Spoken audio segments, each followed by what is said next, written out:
Deer DLA learner, আজকে থেকে আমরা ক্রমান্বয়ে এমসিকিউ গুলো দেখে নেব 509 তারপর 508 এর এমসিকিউ গুলো দেখে নেব। অনেকগুলো এপিসোড তৈরি করেছি আমি, তো এক একটা এপিসোড করে পেয়ে যাব। তো আজকে আমরা দেখে নেব 509 এর এপিসোড নাম্বার 1। তো আমি এমসিকিউ এর ব্যাপারে বলছি। এমসিকিউ স্বয়ং থেকে অনেকগুলো এমসিকিউ দেওয়া আছে, ইংলিশে আছে, বাংলায় আছে, যদিও আমি দেইনি, আপনারা হয়তো পেয়ে গেছেন, বা অনেক চ্যানেল থেকে অনেক ধরনের এমসিকিউ গুলো দেওয়া হচ্ছে। আপনারা অনেকে বই ফলো করছেন, বই থেকে এমসিকিউ পড়ছেন, তো সবগুলো দেখুন। এমসিকিউ যত বেশি দেখবেন ততই ভালো। আমি কি করছি, এনআইএস ডিএলএড থেকে যে বাংলাতে স্টাডি ম্যাটেরিয়াল দিয়েছে, স্টাডি ম্যাটেরিয়ালের ভেতর থেকে যে এমসিকিউ গুলো হতে পারে, বিগত পরীক্ষাগুলোতে আমি দেখেছি ভেতর থেকে অনেকগুলো এমসিকিউ তৈরি করে দেয়। তো এই ভেতর থেকে কুটে কুটে বের করে কিছু এমসিকিউ তৈরি করে দিচ্ছি। তবে হ্যাঁ, শুধু এগুলোই দেখে যাবেন পরীক্ষা এমনটা না, এগুলি অবশ্যই দেখতে হবে, তার সঙ্গে অন্য যেগুলো আপনি অলরেডি দেখেছেন বা দেখবেন সবগুলো এমসিকিউ দেখে নেবেন। তবে আমার মনে হচ্ছে যেগুলো দিচ্ছি সেখান থেকে কিন্তু হয়তো 100% কমন পড়বে না, তবে অনেকটাই এখান থেকে কমন পড়বে, বিগত দিনগুলোতেও কমন পড়েছে। তো আমি প্রথমেই বলছি যে আমি পিডিএফ আকারে এমসিকিউ গুলো দিতে পারিনি সময়ের স্বল্পতার জন্য। তো আমি এমসিকিউ যেগুলো ভিডিওর মাধ্যমে ডিসকাশন করব এপিসোড ওয়াইজ, তো সেগুলো যদি আপনি একটু ভিডিওগুলো দেখেন বা শুনেন তাহলে কিন্তু আপনার এমসিকিউ গুলো ভালো হবে বলে আমি আশা করছি। তো চলুন আজকে কথা না বাড়িয়ে আমাদের 509 এর এপিসোড নাম্বার 1 দেখে নিচ্ছি।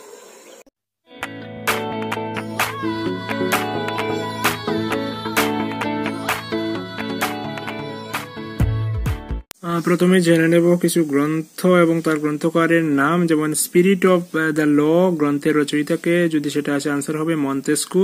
স্পিরিট অফ দ্য ল গ্রন্থের রচয়িতা হচ্ছেন মন্তেস্কু। ওয়েলথ অফ নেশন গ্রন্থের রচয়িতাকে, ওয়েলথ অফ নেশন গ্রন্থের রচয়িতা হচ্ছেন অ্যাডাম স্মিথ। তারপর রয়েছে idea towards A philosophy of history গ্রন্থের রচয়িতাকে, তো idea towards A philosophy of history গ্রন্থের রচয়িতা হচ্ছেন জে.জি. হেডার।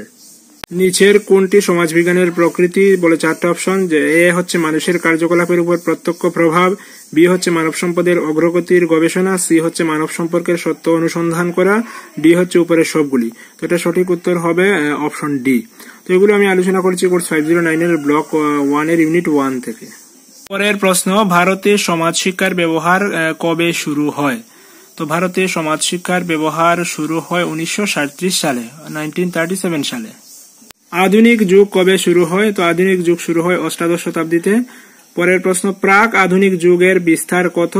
তো প্রাক আধুনিক যুগের বিস্তার কত, তার আনসার হচ্ছে বিশ্বে মানব সমাজ সৃষ্টি থেকে 8শ শতাব্দী পর্যন্ত হচ্ছে প্রাক আধুনিক যুগের বিস্তার। পরের প্রশ্ন, কোন যুগকে শিকারের যুগ বলা হয়? তো সেটা হচ্ছে প্রাক আধুনিক যুগকে শিকারের যুগ বলা হয়। তারপর সমাজবিজ্ঞানের ধারণা শিক্ষার আওতায় আনা হয় কখন? সেটার আনসার হচ্ছে গ্রিকদের সিভিক শপথ গ্রহণের সময়। গ্রিকরা যখন সিভিক শপথ গ্রহণ করেছিল তখন থেকে সমাজবিজ্ঞানের ধারণাকে শিক্ষার আওতায় আনা হয়। পরের প্রশ্ন, সমাজবিজ্ঞানের দুটি অবিস্মরণীয় কাজ কি কি? বা সমাজবিজ্ঞানের দুটি অবিস্মরণীয় কাজ হলো প্লেটোর রিপাবলিক এবং অ্যারিস্টটলের রাজনীতি গ্রন্থ দুটি। তারপর শিক্ষা সম্পর্কিত কয়েকটি আন্তর্জাতিক সংস্থার নাম লিখো। তো শিক্ষা সম্পর্কিত কয়েকটি আন্তর্জাতিক সংস্থার নাম হচ্ছে ইউনেস্কো, ইউনিসেফ, ইউএনডিপি, ইউএনও। পরের প্রশ্ন, নিচের কোনটি শিক্ষা সম্বন্ধীয় সংস্থা নয়? অপশনগুলো রয়েছে যে ইউনেস্কো, ইউনিসেফ, ডব্লিউএইচও, ইউএনডিপি। তো উপরেই আমরা দেখলাম ইউনেস্কো বা ইউনিসেফ বা ইউএনডিপি সবটাই হচ্ছে শিক্ষা সম্পর্কিত আন্তর্জাতিক সংস্থা, কিন্তু ডব্লিউএইচও সেটা হচ্ছে ওয়ার্ল্ড হেলথ অর্গানাইজেশন, সেটা স্বাস্থ্য সম্পর্কিত সংস্থা। তো এক্ষেত্রে আনসারটা হচ্ছে অপশন সি। তারপরের প্রশ্ন, ইউএন কর্তৃক বা ইউনাইটেড নেশন কর্তৃক মানবাধিকারের সার্বজনীন ঘোষণা কবে গৃহীত হয়? সেটার আনসার হচ্ছে 1948 সালে গৃহীত হয়। পরের প্রশ্ন, বসবাসের শিক্ষার উপর জোর দিয়েছে কোন কমিশন? তো বসবাসের শিক্ষার উপর জোর দিয়েছে ডেলর্স কমিশন। তারপরের প্রশ্ন, কখন থেকে সমাজবিজ্ঞান ভারতীয় বিদ্যালয় শিক্ষার পাঠ্যক্রমে প্রথাগত বিষয় হিসেবে গণ্য হয়? সেটার আনসার হচ্ছে 20 শতাব্দীতে গান্ধীজির মৌলিক শিক্ষার সূত্রপাতের সময় থেকেই সমাজবিজ্ঞান ভারতীয় বিদ্যালয় শিক্ষার পাঠ্যক্রমে প্রথাগত বিষয় হিসেবে গণ্য করা হয়। তারপর হচ্ছে অর্থশাস্ত্রের রচয়িতাকে, সঠিক উত্তর হচ্ছে কৌটিল্য। পঞ্চতন্ত্রের রচয়িতাকে, তো পঞ্চতন্ত্রের রচয়িতা হচ্ছেন বিষ্ণু শর্মা। পরের প্রশ্ন হচ্ছে সমাজবিজ্ঞানের প্রভাবগুলি কি কি? তো সমাজবিজ্ঞানের প্রভাবগুলি হলো সময়, প্রসঙ্গ এবং চ্যালেঞ্জ। তো প্রশ্নটা এমন হতে পারে যে নিচের কোনটি সমাজবিজ্ঞানের প্রভাবক নয়? 4টে অপশন রয়েছে, সময়, প্রসঙ্গ, গবেষণা, চ্যালেঞ্জ। তো আমরা বুঝতে পারছি সঠিক উত্তর হচ্ছে সি, গবেষণা। প্রশ্নটা এমন যদি হয় যে নিচের কোনটি সমাজবিজ্ঞানের প্রভাবক বলে 4টে অপশন, একটা থাকলো সময়, একটা প্রসঙ্গ, আর একটা চ্যালেঞ্জ, আর একটা উপরের সবগুলি। তো এক্ষেত্রে আনসার হবে উপরের সবগুলি। তারপর নিচের কোনটি সমাজবিজ্ঞানের অধ্যয়ন ক্ষেত্রের প্রকৃতি নয়? 4টে অপশন রয়েছে। 1 নম্বর হচ্ছে একটি ক্ষেত্র অনেকগুলি পৃথক বিষয়কে অন্তর্ভুক্ত করে। 2 নম্বর, একটি ক্ষেত্রের মধ্যে বিষয়গুলির মধ্যে কার্যকরণ সম্পর্ক এবং পার্থক্য থাকে। 3 নম্বর হচ্ছে একটি ক্ষেত্র এবং বিভিন্ন বিষয় ক্ষেত্রের মধ্যে বিষয়গুলির মধ্যে কার্যকলাপ সম্পর্ক এবং পার্থক্য থাকে। 4 নম্বর হচ্ছে উপরের সবগুলি। তো এক্ষেত্রে হবে উপরের সবগুলি, অর্থাৎ যে 3টা আমরা উপরে দেখলাম সবটাই কিন্তু সমাজবিজ্ঞানের অধ্যয়ন ক্ষেত্রের প্রকৃতি। তারপরের প্রশ্ন, সমাজবিজ্ঞানের বিষয়গুলিকে কয়টি শ্রেণীতে ভাগ করা যায়?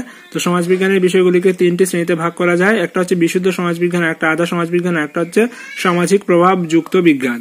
তারপরের প্রশ্ন, মাধ্যমিক স্তরে সমাজবিজ্ঞানের পাঠ্যক্রমে কয়টি বিষয় অন্তর্ভুক্ত করা হয়েছে? তো আনসার হচ্ছে মাধ্যমিক স্তরে সমাজবিজ্ঞানের পাঠ্যক্রমে 4টি বিষয়কে অন্তর্ভুক্ত করা হয়েছে। এর প্রশ্ন, জ্ঞানের বিভাজন 4টা অপশন রয়েছে। সর্বদা সম্ভব, কখনো সম্ভব, অসম্ভব, কোনোটি নয়। তো জ্ঞানের বিভাজন অসম্ভব, অপশন সি হচ্ছে সঠিক উত্তর।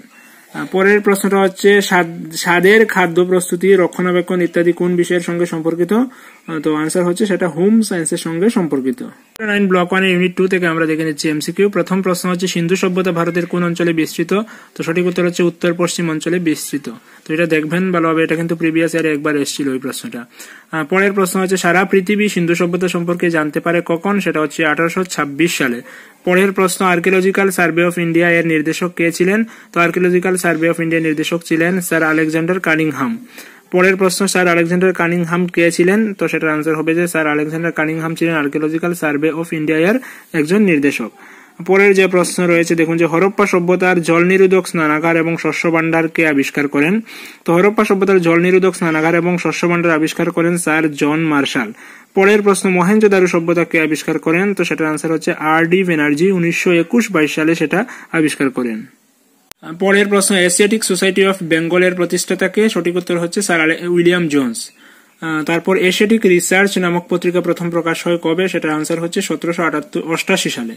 পরের প্রশ্ন, এশিয়াটিক রিসার্চ ছিল ড্যাশ পত্রিকা, দৈনিক পত্রিকা, সাপ্তাহিক পত্রিকা, পাক্ষিক পত্রিকা নাকি মাসিক পত্রিকা? তো সঠিক উত্তর হচ্ছে অপশন সি, পাক্ষিক পত্রিকা। অর্থাৎ এক পক্ষকালে এশিয়াটিক রিসার্চ পত্রিকা প্রকাশ করা হতো। তো এক পক্ষকাল বলতে যে জানাই আছে, এক পক্ষকাল মানে হচ্ছে 15 দিন। প্রশ্ন, the history of British India গ্রন্থের লেখক কে? তো হিস্ট্রি অফ ব্রিটিশ ইন্ডিয়া গ্রন্থের লেখক ছিলেন জেমস নিল। তারপর the history of British India বইটি কবে প্রকাশিত হয়? তো সেটা প্রকাশিত হয় 1818 সালে। তারপর সার্ভে অফ ইন্ডিয়া কবে প্রতিষ্ঠিত হয়? তো সার্ভে অফ ইন্ডিয়া প্রতিষ্ঠিত হয় 1766 সালে। পরের প্রশ্ন, সার্ভে অফ ইন্ডিয়া প্রতিষ্ঠা করেন কে? তো সার্ভে অফ ইন্ডিয়া প্রতিষ্ঠা করে ইস্ট ইন্ডিয়া কোম্পানি। প্রথম জনগণনা বা আদমশুমারি কবে শুরু হয়? সেটা হচ্ছে 1872 সালে। ভারতে ইংরেজি শিক্ষা ব্যবস্থা চালু হয় কবে? সেটা হচ্ছে 1835 সালে। পরের প্রশ্ন হচ্ছে 1857 সালে বিশ্ববিদ্যালয় স্থাপিত হয়। 4টা অপশন রয়েছে, মুম্বাই, কলকাতা, চেন্নাই, সবগুলি। তো সঠিক উত্তর হচ্ছে সবগুলি, অর্থাৎ 1857 সালে কিন্তু মুম্বাই, কলকাতা এবং চেন্নাই একই সাথে বিশ্ববিদ্যালয় স্থাপিত হয়। প্রশ্ন, মহাত্মা গান্ধী শিক্ষার প্রসারের জন্য যে খসড়া প্রস্তুত করেন বা ড্রাফট প্রস্তুত করেন তা কি নামে পরিচিত? তো সেটার উত্তর হচ্ছে বুনিয়াদী শিক্ষা। পরের প্রশ্ন, ভারতবর্ষে সার্বজনীন প্রাথমিক শিক্ষার দাবি করেন কে? তো সেটা হচ্ছে গিয়ে উত্তর গোমেল। আরেকটা প্রশ্ন বলে দেই যে কোন মহারাজা বাধ্যতামূলক প্রাথমিক শিক্ষা ব্যবস্থা প্রবর্তন করেন তার রাজ্যে? তো সেটা আনসার হচ্ছে মহারাজা সিয়াজিরাও পাইকোয়াড়। উনি বারোধা রাজ্যের মহারাজা ছিলেন। উনি তার রাজ্যে বাধ্যতামূলক প্রাথমিক শিক্ষা ব্যবস্থা প্রবর্তন করেন। আবার বলছি, প্রশ্নটা হবে যে কোন রাজা বাধ্যতামূলক প্রাথমিক শিক্ষা ব্যবস্থা প্রবর্তন করেন তার রাজ্যে? তো সেটা সঠিক উত্তর হচ্ছে বারোধার মহারাজা সিয়াজিরাও পাইকোয়াড়। প্রশ্নগুলো একবার দেখে নিয়েছে, আবার দেখে নিচ্ছি যে ভারতের ইতিহাসের প্রথম রচয়িতা কে ছিলেন? সঠিক উত্তর হচ্ছে জেমস মিল। অশোকের শিলার ব্যাখ্যা প্রথম কে করেছিলেন? সেটা হচ্ছে জেমস প্রিন্স। পরের প্রশ্ন, কেন সার্ভে অফ ইন্ডিয়া গঠিত করা হয়েছিল? তো উত্তর হচ্ছে দেশ পরিদর্শন, অন্বেষণ এবং মানচিত্র তৈরি করার জন্য সার্ভে অফ ইন্ডিয়া প্রস্তুত করা হয়েছিল। পরের প্রশ্ন, কোন ভারতীয় শাসক প্রথম বাধ্যতামূলক প্রাক প্রাথমিক শিক্ষার সূচনা করেছিলেন তার রাজ্যে? তো সেটা উত্তর হচ্ছে বারোধার মহারাজা সিয়াজিরাও গায়কোয়াড়। প্রশ্ন, কোন শিক্ষা কমিশনে গণতন্ত্রের প্রশিক্ষণ দেওয়ার কথা বলা হয়েছে? তো উত্তর হবে মাধ্যমিক শিক্ষা কমিশন। 1948 থেকে 49 গণতন্ত্রের প্রশিক্ষণ দেওয়ার কথা বলা হয়েছে। পরের প্রশ্ন হচ্ছে কোন শিক্ষামূলক প্রতিবেদনে জাতীয় পাঠ্যক্রমিক কার্যাবলীর কথা বলা হয়েছে? তো সঠিক উত্তর হচ্ছে জাতীয় শিক্ষানীতি 1986 কিন্তু জাতীয় পাঠ্যক্রমিক কার্যাবলীর কথা বলা হয়েছে। পরের প্রশ্ন, কোনগুলো আন্তর্জাতিক সংস্থা যেগুলো মানব সভ্যতার উন্নয়নের স্বার্থে কাজ করে? তো সেগুলো হচ্ছে ইউএনও, ইউনেস্কো এবং ইউনিসেফ ইত্যাদি। পরের প্রশ্ন, সমাজের ও ইতিহাসের অনুন্নত ও লাঞ্ছিত সদস্যদের কি বলা হয়? তো সমাজের এবং ইতিহাসের উন্নত এবং লাঞ্ছিত সদস্যদের বলা হয় সাভাল্ট, SUBALT। পরের প্রশ্ন, বারদৌলি সত্যাগ্রহ কবে ঘটে? তো বারদৌলি সত্যাগ্রহ ঘটে 1928 সালে। তার সঙ্গে দেখে নিতে হবে সাঁওতাল বিদ্রোহ। সাঁওতাল বিদ্রোহ হয় 1855 সালে। চম্পারণ সত্যাগ্রহ 1917-18 সালে হয়। ভারতবর্ষের কোন রাজ্যে শিক্ষার হার বেশি? তো সেটা হচ্ছে কেরালা রাজ্যে শিক্ষার হার বেশি। ভারতবর্ষের কোন রাজ্যে শিক্ষার হার কম? সেটা হচ্ছে বিহার রাজ্যে শিক্ষার হার কম। পরের প্রশ্ন, ভারতবর্ষে প্রতি 1000 জন পুরুষ প্রতি নারীর সংখ্যা কত? চারটি অপশন রয়েছে, 940, 916, 947, 908। তো সঠিক উত্তর হচ্ছে অপশন এ, 940। ভারতবর্ষে প্রতি 1000 জন পুরুষ প্রতি নারীর সংখ্যা হচ্ছে 940। এর প্রশ্ন, ভারতে তপশিলি জাতি জনসংখ্যার কত শতাংশ রয়েছে শিক্ষিত? তপশিলি জাতি জনসংখ্যার 54.69% হচ্ছে কি শিক্ষিত। ভারতে তপশিলি উপজাতি জনসংখ্যার কত শতাংশ শিক্ষিত? তো ভারতে তপশিলি উপজাতি জনসংখ্যার 47.10% শিক্ষিত।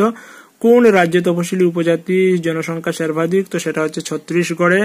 সাঁওতাল বিদ্রোহ কবে হয়? সেটা হচ্ছে 1855 সালে, অলরেডি আমরা দেখে নিয়েছিলাম।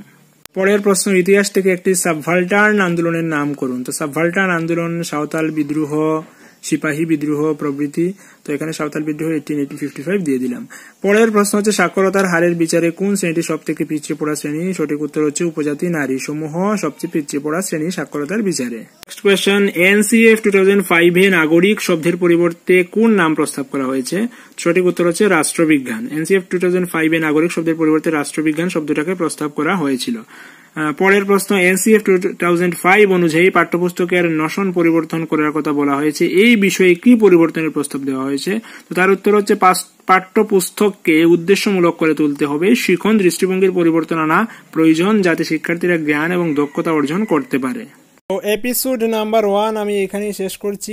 নেক্সট ডেগুলোতে এপিসোড 2, 3 ইত্যাদির মাধ্যমে বাকি ইউনিটগুলো যেগুলো এমসিকিউ রয়েছে সেগুলো পেয়ে যাবেন, এবং তারপর 508 এর এমসিকিউগুলো পেয়ে যাবেন। তো আমি বলি যে এমসিকিউ কিন্তু অনেকেই অনেক ধরনের এমসিকিউ দিয়ে দিচ্ছেন, আপনি স্বয়ং এর এমসিকিউগুলো পেয়েছেন। তো এমসিকিউ সবগুলোই দেখবেন, কারণ এমসিকিউ যত বেশি দেখবেন তত আপনার পরীক্ষার ক্ষেত্রে সুবিধা হবে, পরীক্ষায় কমন করার সম্ভাবনা বেশি থাকবে। তো আমি চ্যাপ্টারের ভেতর থেকে যেগুলো এমসিকিউ তৈরি করা যায় এগুলো তৈরি করে দিচ্ছি। তো অবশ্যই এমসিকিউগুলোকে একটু লক্ষ্য করবেন। আর আমি পিডিএফ সেটা দিতে পারলাম না, আই এম সো সরি, কিন্তু এই ভিডিওগুলো ডিসকাশন যেগুলো করছি এমসিকিউ শুনে যদি আপনি শিখে নেন তাহলে কিন্তু আপনার পরীক্ষা ভালো হবে।